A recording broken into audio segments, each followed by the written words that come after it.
Okay, Hotep, Aguava, bless up, and greetings. Welcome Black to the Recovery Room of Racism Non-Anonymous with me, Sis Abena, the recovering African who is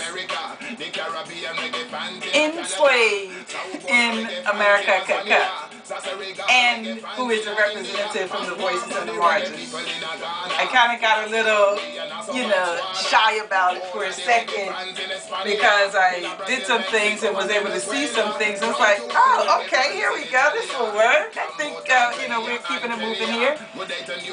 I would like for you to know, I think that it would be helpful for you to know. First off, yes, greetings to all reggae lovers. Let's see if we can pick up on that vibe and move with it. Reggae, as a reggae music lover, what that means for me is an opportunity to practice what it is I'm preaching and teaching. What I am preaching and teaching is about traumatic stress, what it is, how it works, and the big bang, what it will take to recover from it and protect oneself from incurring further harm, traumatic stress. See, when you incur traumatic stress, you have been, in fact, victimized. You have been victimized when you incur traumatic stress. If you watch the first video, then you can appreciate what that means. See, walking down the street, I see you, I smile. You see me, you smile, but then you ball your fists up and was I a victim of abuse, someone's abuse of their power? That is, using your power in a way to harm someone. I need you to know I recognize myself as a work in progress. What I'm doing, how I'm doing it, why I'm doing it, it's a work in progress. And I am a work in progress. It is healing in action.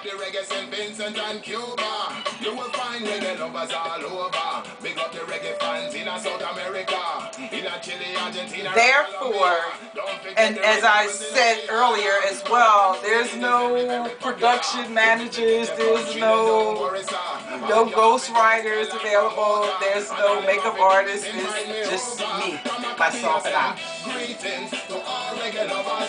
A woman of African descent. Yeah, you visual that. W-A-D. A woman of African descent who has been, in fact, treated just like a wad of shit.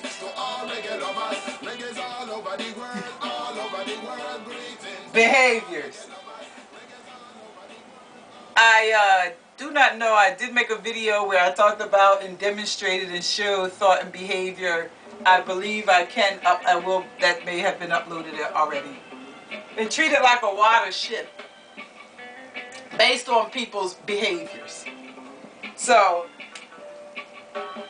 what that means, what that will mean to you, what I'm working to signal to you and alert you to, as recognizing that I am a work in progress, that I am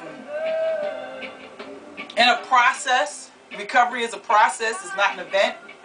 I am acknowledging that, well, I want to say I'm not perfect, yet, that sort of comes to mind. More of what I am wanting to get across is, let's see, I've talked with many folks, or and folks on many different levels, arenas of experience, of course, in the world. This we all have, right? Scholars, people in very high positions, like the dean of a graduate school, for example, of a graduate school of which I am an alum.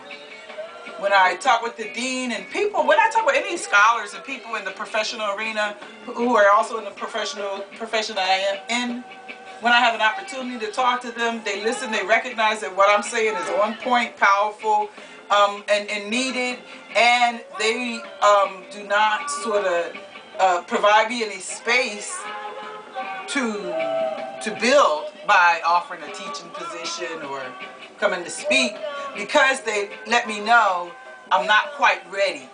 I need to kind of fix my shit up. I need to write it and organize it in the way that we are socialized and taught to do when you go into the halls of academia. When I come to you to present, to teach, you know, the thing would be, my shit would be all lined up already in order, and I would be prepared to talk and teach point by point. You will not hear the things like that. It would be just much more professional and organized and well put together.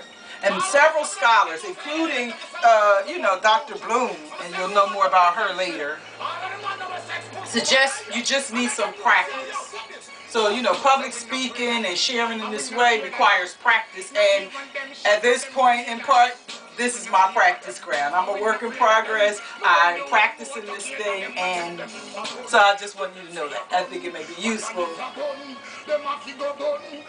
Now, I'm not sure how far I've gone, but the one thing, when I started this particular video, and I was like, yeah, the little thing for the minute, nervous, because the first one I used 2 cameras, and of course, because I have nobody looking to know what it looks like when it's due, when I looked at the video from this one, it was like, oh, okay, that's perfect. You know, it gives a nice curved view. You can see things, and great. But most of the time in the last video, I was facing this one, and the quality is not the same. And so the quality, I realized it was great, perfect, you know, spacing, and it's like, okay.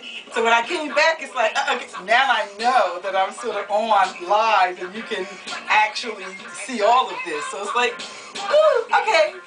And I will have that, you know, kind of experience. It's just an acknowledgement of the connection. And so this is practice, and I'm a work in progress, and practicing what I preach and teach. And there are benefits, I believe, certainly for you. And aside from that, not really just it's practice being me. It's going to be more about practice being me in terms of doing me.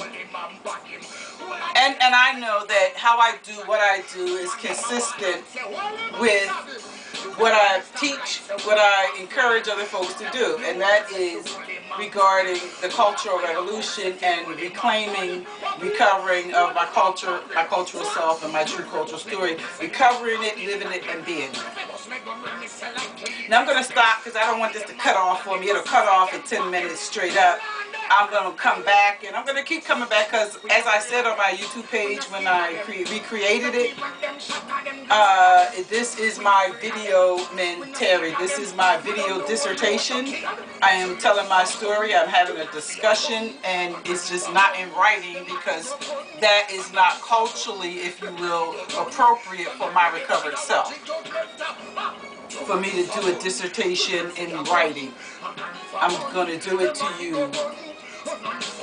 Living what it is I'm preaching and teaching, and that's very unique, and that is the benefit for you as the listener, should you choose to continue to listen.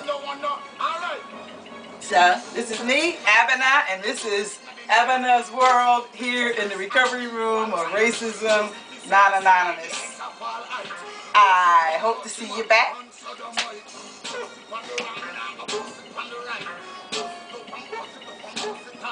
Looking at the world through black-colored lenses.